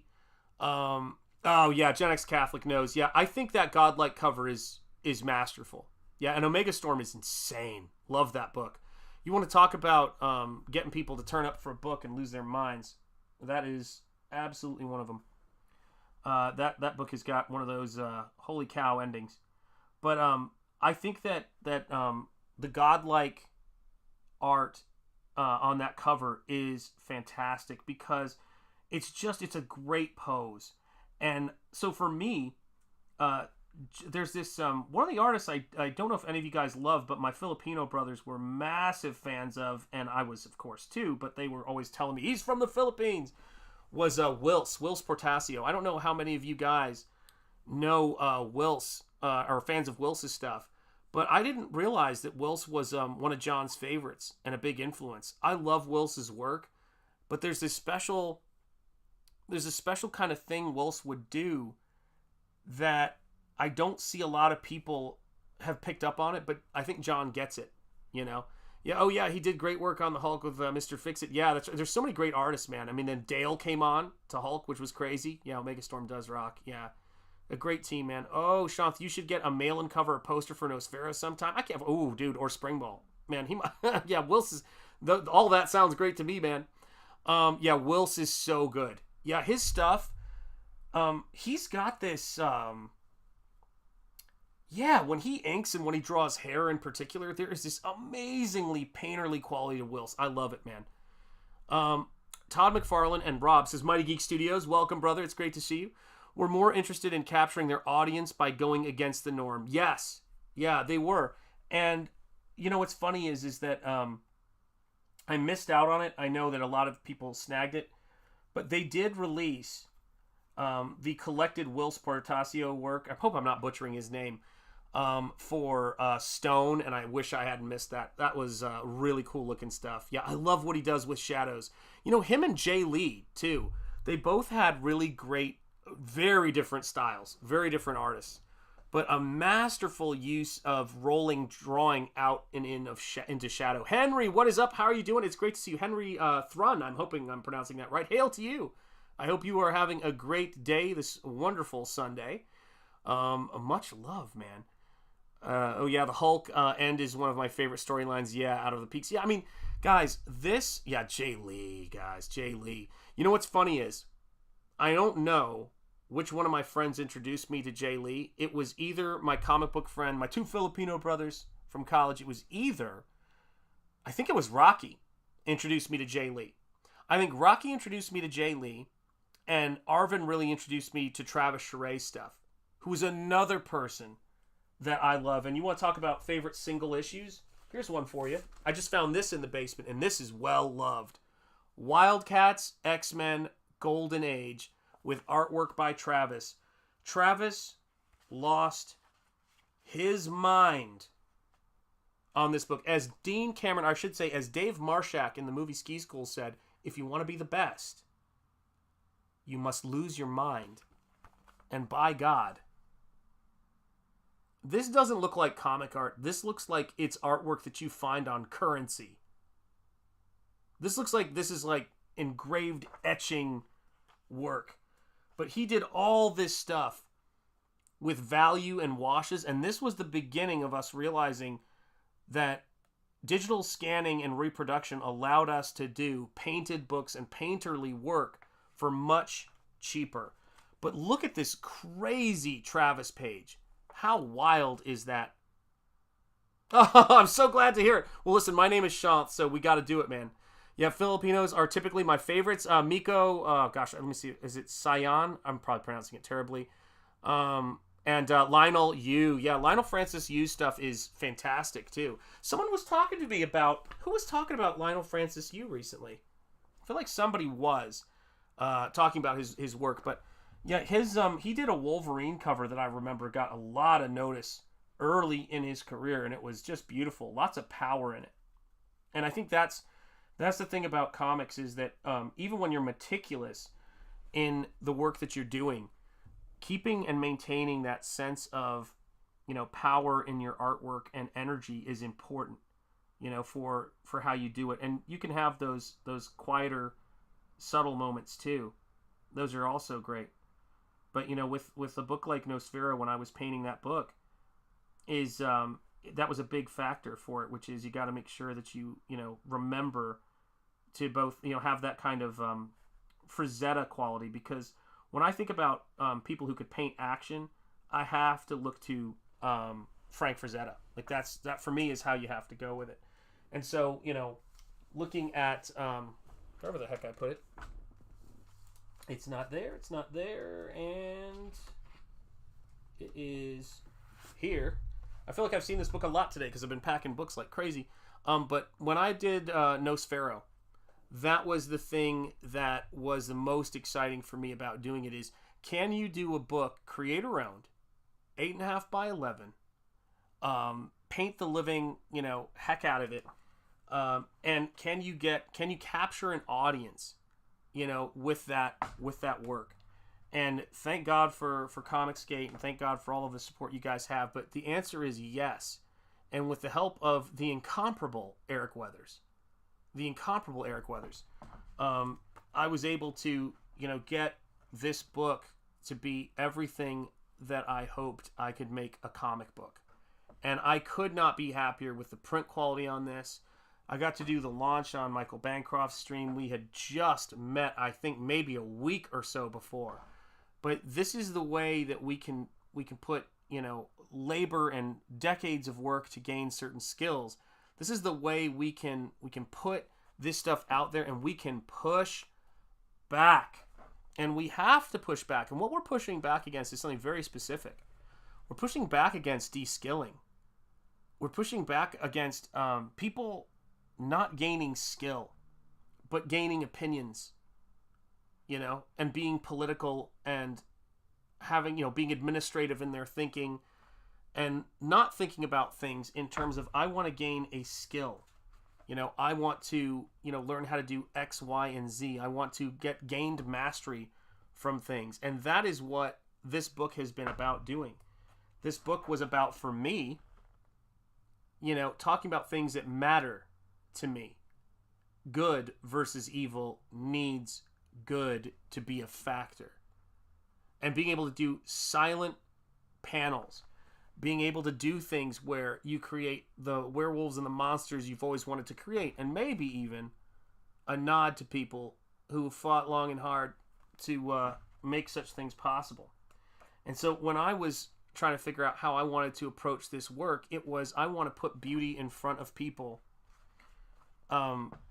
that is going to inspire them. I want it to feel like this crazy tapestry of imagination, and I want people to be able to watch me do it from start to finish on YouTube.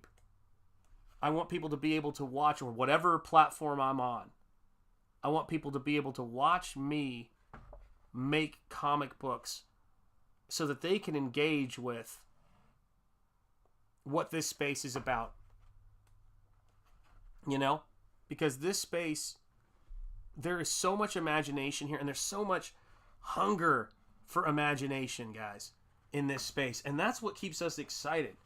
That's what keeps us passionate about what we're doing. Do you know what I'm saying? It's like we can make heroes, we can make monsters, we can make imagery that is just pushing the envelope. And I love that stuff. That is what I love about comics, you know. And we talked about action and getting that sort of Frazetta-y, you know, power into this stuff. But this is 100% the birth of something new. You know, that's what you get to experience here. That's what I felt when I saw those Mirage issues of Teenage Mutant Ninja Turtles. I thought, wow, I'm getting to see something that I'm this is it. This is where it starts. This begins. This exists for me. This is being written for me, and I love the classics. Everybody should read the classics. They influence so much of what I do. And the great thinkers, the Stoic philosophers. But this is happening right now. Think about that. There's the generation that knows Star Wars but grew up on Star Wars when you didn't know what was going to happen next in those first 3 movies. They're the people who bought Teenage Mutant Ninja Turtles #1 and didn't know what a Mouser was because that wasn't happening yet. Or people who read Harry Potter as it came out and didn't know what was going to happen, or read The Shadow, as my brother Razorfist talks about, and didn't know what was going to happen next. When you are getting Nosfero, I can assure you, you're going to see issue 2 get painted on stream. You're going to get a second chance to back issue 1. Hopefully that'll put some money towards issue 2 and paintbrushes. It's just like super chats and memberships do, right, guys? But this is the thing about it, guys. You're going to see that stuff happen. It's going to be written here. We are writing these stories here, and the hope is they become classics, and you guys get to be in this space and say, I was there when. And that is what it's about. It's about being here when it happens, being here as the myth starts out in its early tellings to a small audience who then go and spread the story out there. And that's what it felt like when you were collecting comics as a kid. Did you see what's happening in this issue? No, I didn't see. Well, you need to get that issue. Oh my gosh. And then sometimes thinking, I need a magazine rack for my issues. But that's a whole different problem. And so when I'm doing, you know, Nosfero book 2, and that's something I work on as I'm doing, you know, the stuff I do for Eric Weathers, this story is going some incredible places. And it's going to end with probably one of the most badass, bare-knuckle positivity stories that you're ever going to have. Like the conclusion for this story, which I've talked to, I was talking with Eric Weathers about it, my brother Nick, who is the guy I go to for everything when it comes to stuff. Like, he is my brother. He is listed only under my family, my wife and kids, in the credits section and the thank you section in the book. But when I talk to him about this stuff, or Bancroft, I talk about, like, what is this stuff about? Put something good out there. Yes, take care, John. Be safe, my friend. See you, Shanth. I won't complain if you stream more. All right. Sounds great. I will absolutely do that. But that's the whole thing about it, you know. I was thinking about, the other day I was thinking about CYBERFROG. That'll happen sometimes. Hail, Grey Wolf. How are you doing? It is great to see you, my friend. Welcome. Welcome, my wolf brother. But I was thinking about it, and I was thinking about how in traditional fairy tales, in traditional stories, the frog is this change agent. It's a metaphor for change. And you see it in The Frog Prince. You see it in, the Miyazaki films, My Neighbor Totoro. You see the strategic placement of frogs is a symbol of that sort of moving in from one time in your life or one time in the world to another. And it seemed very appropriate to me that CYBERFROG, as a symbol, as an icon, and now as a NASCAR, for heaven's sake, has become such a prominent character during this time of, cultural change and independence and increased involvement of, the fan base and being able to interact with those of us who are attempting to create, the next, the new things, but in many ways the things the way they were meant to, from the creators, not from the corporations.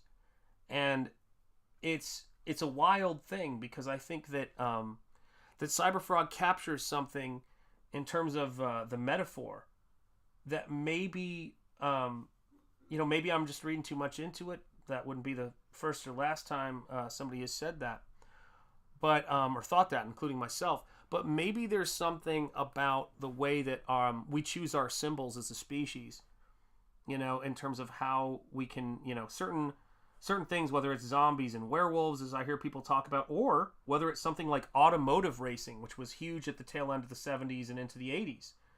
Maybe our entertainment speaks to where we are at certain points in our lives and in our culture. And I think the comic book, thrives in the type of time period we're in right now. And you guys are the early adopters. You guys are the people who are going to give other people the fear of missing out. That's how it is. You were here when all this stuff was being created. And so, yeah, I am definitely grateful for the trailblazers who have made all of the stuff possible inside of CG, inside of Comicsgate. And, yeah, that's the stuff that... And I am so grateful for all of you guys who've tuned in today, but also tune in all the time. You know, and again, you know, it's like when I learn things like, oh, hit the bell for notifications, I'm like, the people who are watching my channel, I never worry about asking you guys stuff like that because you guys tend to do it. You know, you tend to see a need. Holy cow, 62 people watching. Oh my goodness gracious. But you guys are always quick to help. You know, we talk about this, and I know Ethan talked about this really early on. You know, and he's saying that he said to Andrea that there was this fan base when they launched CyberFrog issue 1. I'll never forget that launch stream. And he said that it's like a trust fall. You know, DC says to me they're not going to renew my contract, but I've got this fan base, and I think they're going to show up to back this book. So I'm just going to fall backwards, and I'm going to hope that the fans catch me. And if the whatever is going on in the world, or whatever, you know, obstacles we face, if you had told me that we would have the sort of amazing, you know, work and incredible folks around, and a lot of you guys were there, so you know this stuff that we have now, I wouldn't have believed it, and I certainly wouldn't believe that it would make my very first fully painted comic book possible. So thank you guys so much for that. Really, thank you.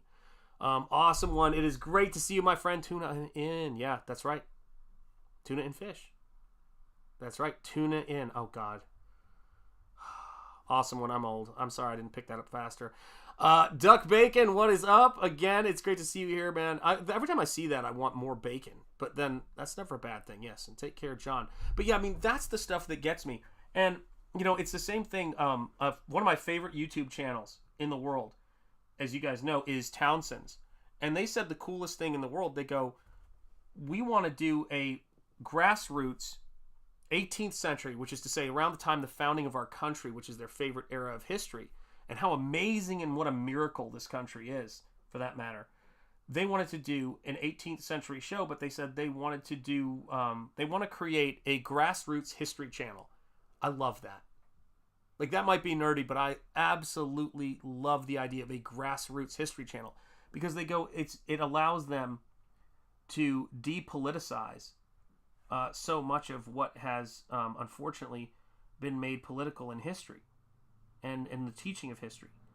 And so you got to have, you know, be willing to put in the work. You got to be willing to, you know, do all of the stuff that they've been doing, and a certain amount of serendipity and God's good grace. But it's when you start seeing things that are so improbable to the point of where you would almost think they were impossible happening, I think it's worth noting it, and it's worth taking a minute, you know, to appreciate it. And I think that's all I think about when I get up to work, you know, is you guys are this miracle, and it's great. Oh my gosh, a super chat from Cranberry Landers, channel member and Rockstar. Looking forward to your, is it a members chat? Or no, it's a super chat. My gosh. 517 from Cranberry Landers. Looking forward to your next campaign, Shanth. Springball. I know, dude. I'm working on Springball too. Don't worry. So it's a second chance campaign on Nosfero, and then it's going to be Springball, I promise. And so let me send some cheerleaders your way. Here you go, brother.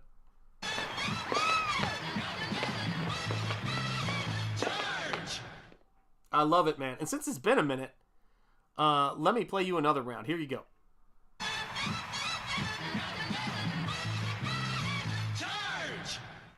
Yes, indeed. Thank you, brother. Thank you, brother. And yeah, so I've been, one of the many things that I have been working on has been working on the digital for another release coming up. So here you go.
And that is how it goes, guys. And Mark, not to be outdone, Mark drops a $9.99 super chat in the house. Second down payment on that second chance. Man, that is going to be the next campaign. I promise you, Mark. And let me send you a cheerleader, brother. Charge! And... Charge!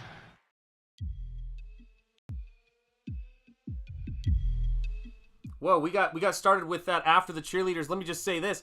Cranberry Langers celebrates 16 months of membership. This is for the second cheerleader. God bless, bro, and thank you. God bless you, Cranberry Langers. It is great to see you, my friend. And yeah, you get another cheerleader. Charge! That's how it is. We love you, man. That's how it goes. Yeah, so I'm working on a bunch of different things right now, and one of the things that is crazy exciting about it is that it's all as possible as we make it. It's a ton of work to do comics. It's a lot of backbreaking work in the sense that we're hunched over a drawing board and we're hunched over packing, packages and stuff like that. But if you love doing something like this, and you guys know who've been in the comic space for a long time, if you've been one of those people who went to comic shops as a kid or sat on the floor at back in the day, the borders of the Barnes & Noble and watching this stuff, then you know what an amazing thing comics are as an art form. Because it's not just the writing of the stuff, it's the art styles. There's so many things that attract us and make us love comics as an art form. I think that the French call it the ninth art. They really do see it as its own art form, and I think the Japanese would agree with manga and everything that they do over there. And maybe we should start really realizing what a beautiful and vital art form it is. But the best stories in comics, the very, very best stories in comics, and it's the Ninja Turtles, it's Jerry Siegel and Joe Shuster creating Superman, it's all the stuff that we're doing over here in CG, it's what I want to do with Nosfero and what I'm doing with Nosfero, Springball, everything I create. Those are the things that are created by individuals or one or two people with an idea for a story. And I think that they can't wrap their minds around the fact of what you guys are. What you guys are folks who never slept on the fact, not once, that human beings enjoy hearing stories and imagination coming from other human beings, not from boardrooms, not by committee. That the things that make us laugh, the things that inspire us, the things that we are drawn to are the human condition as understood and translated over generations and across different time periods by other human beings to one another. And it's nothing without that. It's nothing without that. It's really about connections. It's really about relationships. And I think that that's the biggest thing that we do here.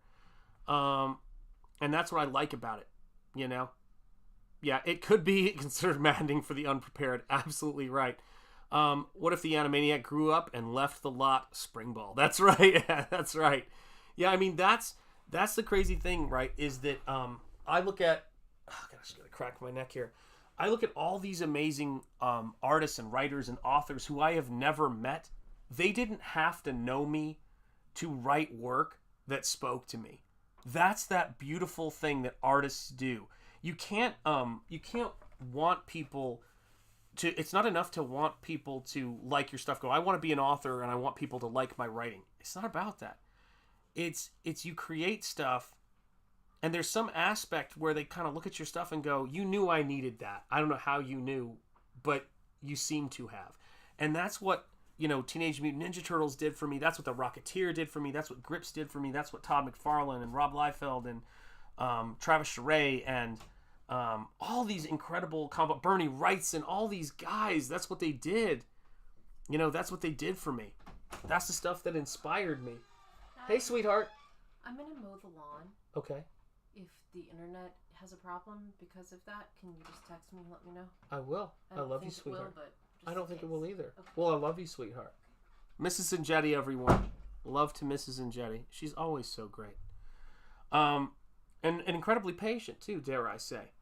But yeah, I mean, it's all of that stuff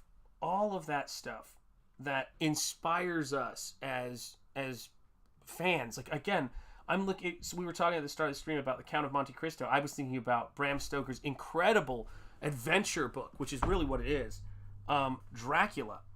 That book still connects with people. It still works, and it's a cultural milestone, and it is or touchstone, I should say, and it's also kind of a milestone in an interesting way. But it is a touchstone for our pop culture, and H.P. Lovecraft and all of his incredible work is very much like that. So we've got potential to do so many things in this space, man. So many things in this space. And I'm just incredibly grateful for all of you.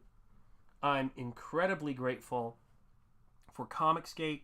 I'm incredibly grateful for all of the folks, whether it's, going back to Winsor McKay, for God's sake, who have really who just gave something to this world. And the same thing goes for Osamu Tezuka.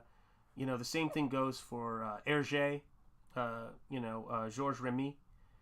All of these folks who were like, this art form is the language that I can speak to people in, and all of us who read it, experience it, and in some cases go on to serve this art form. You guys should feel very proud of yourselves for all the campaigns that you back and all of the things that you do, because we're making culture here, and we're making and it's not some, it's the weirdest thing. It's the simplest thing, and it's also the most complicated. To create something where the agenda is to entertain, to bring beauty into this world, is the only real purpose that art is supposed to have. And we're defending that. We're defending art and this art form here. And it's, let's make adventures, let's make stories. And when a creator sits down at their desk, to do their work, they are by themselves in that situation. And what makes this space and this time unique is that there's a feeling that you are knowing that there's an audience that's passionate and excited to support you when you're in this endeavor. And that's the thing that is the miracle of what we're doing. It really is. And I couldn't do this stuff without you guys, and I appreciate you so much. Let me see here. I got oh my gosh, where'd it go? Where is the stream? Yeah, we do need a Dracula movie, 100%. Yeah, Mel and Mrs. Enjetti are absolutely siblings. You ain't even kidding. Michael and I have a lot in common. It's creepy. We need another epic Dracula movie, but I don't know who would produce it. I don't know either. We do need one. Diesel, I think about that all the time. I was at the movie theater. I haven't gone to the movies in a while, but I went to the movie theater, and we were seeing Dune Part 2. But I was thinking, as I was there, and having my severely buttered popcorn, which I love, I was thinking to myself, and if you haven't smashed the like, we got 60 people watching. If you haven't smashed the like yet, we're at 39. Can we move that number? I said, have we ever really had an actual Dracula adaptation? I think I showed on Pizza Live, I was showing the Hallmark adaptation of Frankenstein, which I think is the closest and truest adaptation of Frankenstein that's ever been produced. It captures and tells the story as it was meant to be told, outside of reading the book. I do think we need that for Dracula. We 100% need that for Dracula. Let me see here. Maybe someone will do a film version of my Renfield trilogy. Let me tell you something. The wildest things become possible, right? Like, at this point, I'm like going, you keep working. That's what it is, man. That's what it is. Yeah, we have many things in common. That apparently is one, yeah. Let's see here. Oh, gosh, Cranberry Langers. Let me get to this. Glasses are falling down. That's why I can't read it. I want honest, morally good comics content. I like to support those who are doing good work, putting good out into the world. Well, amen, and I agree with you on that. 100%. Yeah. I need to get married, says Paulus Arts. Hey, listen, I'm a big fan of it. Let me tell you that. She's an awesome teammate on every level. I like those who honor the past and want to uplift people now for the future. Yeah. What's crazy is that about that and about, oh gosh, I'm trying to crack my neck here. Sitting in this chair, man. Can't crack it. But one of the things that's amazing about this stuff is that the art and the books and the novels and the comics that influence us are like, messages in a bottle that's sent out to everybody, sent out to humanity. And so when I saw that, Mike was really influenced with the Lucent, with the story of Gilgamesh, and then you think about, for those of you guys who are Star Trek fans out there, know that fantastic episode Darmok, where the writers of that show are not only talking about the art of storytelling, but they're talking about this famous story of Gilgamesh in terms of bridging relationships with stories. One of the great Next Generation episodes. That's what we're trying to do here, man. That's what we're really trying to do, is we're trying to honor the sort of traditions that artists have passed down. And that's what I want to do with my work, Yeah, Darmok and Jalad, when the sun sets. Timba, his hands open. Yeah, I love that stuff. Yeah, we definitely need a genuine throwback, Bela Lugosi style Dracula, much more like the 2009 redone Wolfman film. I agree, and I really like that film. Simply Green, it is great to see you. My general rule is free or expensive. Amen, amen. I am entertained, says Tari. Thank you, my friend. Are you not entertained? Another great movie with some beautiful throwback stuff in it, Tari. 100%, yeah. Cranberry Landry speaking for a lot of us. I agree. I'm the same way. Give me something. Yes, flaming nerd. Sean's a nerd. Yes, I am. That was the thing about it too, right? Is when I watch, the movie The Man in the Iron Mask, the message is done with the identical twins, and that plot intrigue is about the idea of what are the origins of goodness, and how do you foster goodness, and how important is it that leaders have empathy born from certain experiences, and that it's not the look of a person. Interestingly enough, a lot of people would do well to learn that today, but it's not the way a person looks that is responsible for those particular traits.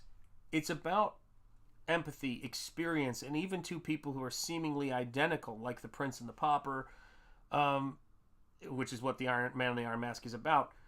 They can have wildly different experiences, and they can be wildly different men. And I think it's a message, as much as anything, is a message of change, and it's a message of the potential to change and do new things. Michael, I knew you were going to come in here. It's like I was ringing a dinner bell, but I love it. From Painted Death. Praise be to Anu. I came upon the great mountains, whose peaks touch the vaults of heaven, and whose flanks plumb even to the nether world below. That's what I'm talking about. That is the poetry of our species. That is the comedy. That is life is a rich experience, and it is meant to be lived. It is meant to be the sharing of art with other people. And it's not about the mechanical process of making artwork. It's about the human process of making artwork. And that's what we get together to do here on Shanth Enjeti Art. We get together to kind of look at that fact that it's remind everyone that human beings make this stuff. And that's why it's important. It's important that people make this stuff. Otherwise, in a weird way, what's the point? Because life doesn't need to be made by people. And it's one of the most accurate versions of the human experience is right outside your door. Our art is us talking to one another and sharing. Have you ever noticed this? Have you ever dreamed about this? Have you ever wanted to see somebody imagine this for you, for the audience? That's the miracle of art, man. Yeah, that was a good episode. Amen. Yeah, everybody saying hello to Michael Bancroft. I'll send an SOS to the world. I do hope that someone gets my message in a bottle. That's right. Yeah, man, that's really what it's about. Yeah, hopeful, uplifting, encouraging each other. Yes, it's 100% in a battle for the bottle. That's right. And yeah, man, I've gotten so many great comics, and one I was looking at the other day, I was looking at Judex, which I just got recently. I think Michael did the closeout for that book. I think. Mike, everything's a blur. Help me.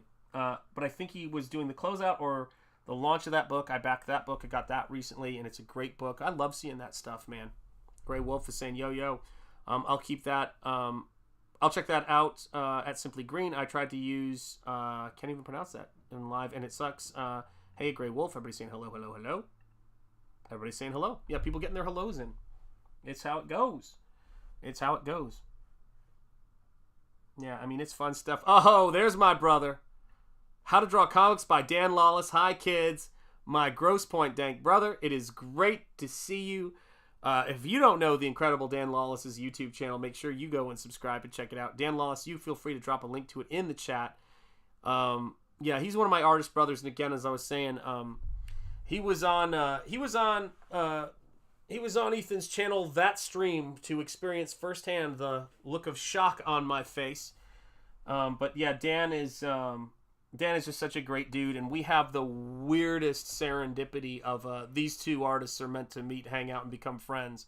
I tell you what, this space has been nuts for that. So much love to my brother, Gross Point Dank himself, Dan Lawless, a legend. One of the first people I reached out to and was like, oh my God, I'm in shock, dude. And he was, he's always so supportive of you know, the stuff that we do and the stuff I do, and I'm supportive of him. When he launches his book, I'm going to go completely nuts. I'm excited. It's going to be 24/7 Dan Lawless promotion on this channel when that book launches. I am very excited for it. And I know Dan is working out all those finer details and putting the thing together, but I'm really looking forward to it because Dan has just done. He's an outstanding artist, but he's also a great guy too, and that's a big part of all this stuff. You know, it's just you meet people who are kindred spirits. Oh, this is gonna be fun, man! I'm excited about this painting. So great. Yep, there it is, Dan. There's love in the chat for you. Your art is stunning as usual, sir. Yes, How to Draw Comics by Dan Lawless. Yeah, guys. Dan Flawless Lawless. Make sure you're checking it out. He is the man. It was for the launch. That's what I thought. Yeah.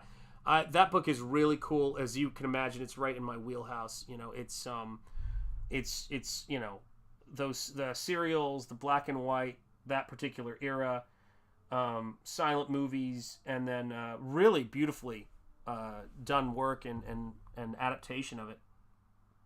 It's craziness, man. There's, like I said, comics as it should be.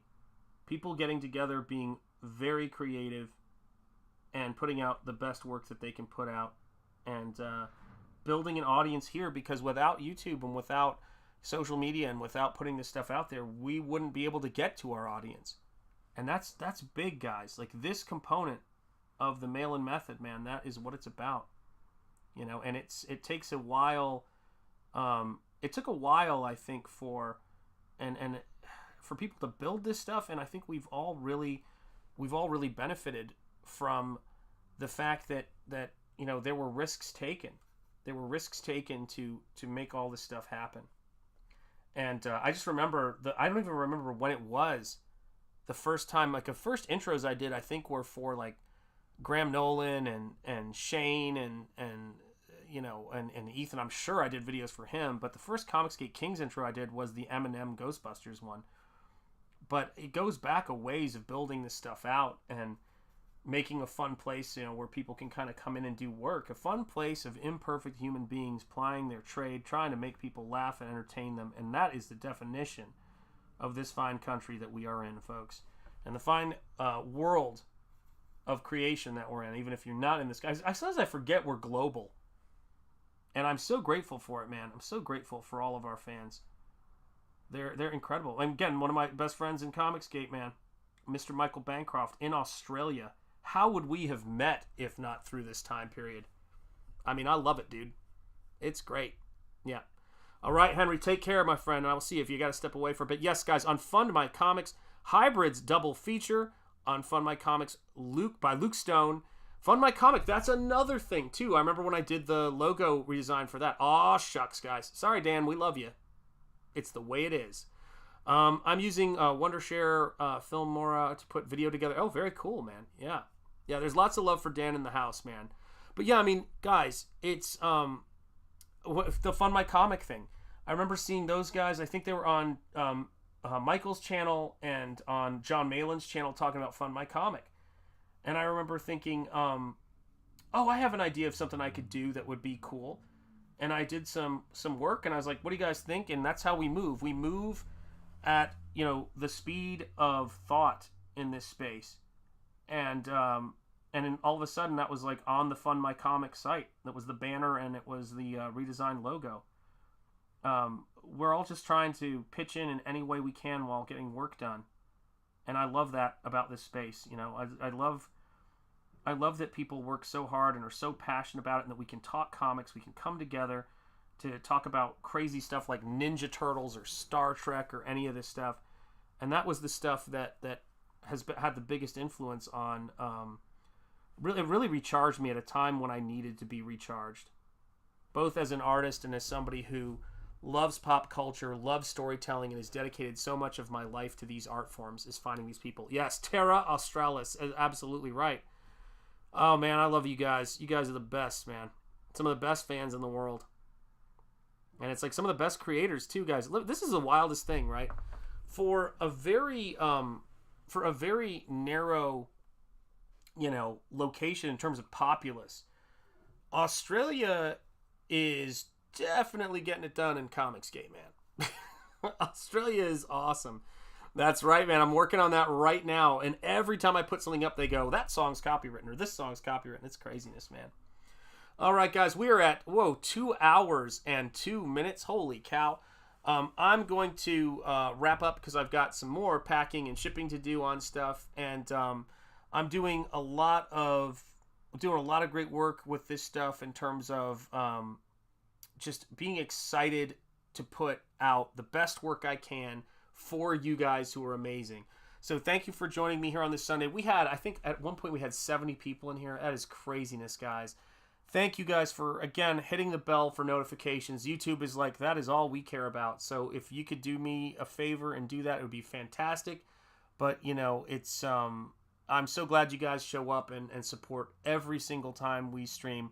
It's going to pretty much a regular thing Sundays here. I'm going to do a painting stream, and then sometimes I'll do another stream or so during the week. And then on Thursdays, I'm going to do Pizza Live. And I think this week I'm going to have Jericho Green on, so that should be fun to talk about Dawn of the Dead. So, yeah, you guys are awesome. God bless you all. Salute you, sir. We always made fun of that salute, but I'll try to give you a proper parallel to the deck salute, Gen X Catholic. But God bless all of you guys. Yeah, hit that bell, says Michael. God bless you all, says Awesome One. God bless you, sir, and God bless everybody. Hey, good to see you guys. Yes, everybody. So as I always like to say, two things I want to say. First of all, from the heart of Lovecraft Country and the birthplace of American religious liberty, this is Shanth Enjeti. This is Shanth Enjeti Art. Speak easy. Stay gold. Keep the faith. And as I always like to say, peace be with you guys, because that is what my name means. Shanth Enjeti means peaceful one. And I'll try to bring that every time I stream. Stephen Rockwood drawing, my brother, first channel member. Everybody have a great day. And you too, especially Stephen Rockwood. I agree 100% to those who are about to end the stream. We salute you. Amen, Proximo Bancroft. I love you, brother. Take care, Comrade Sammy, Paul Sars, all of you folks. I will see you guys on the next live stream.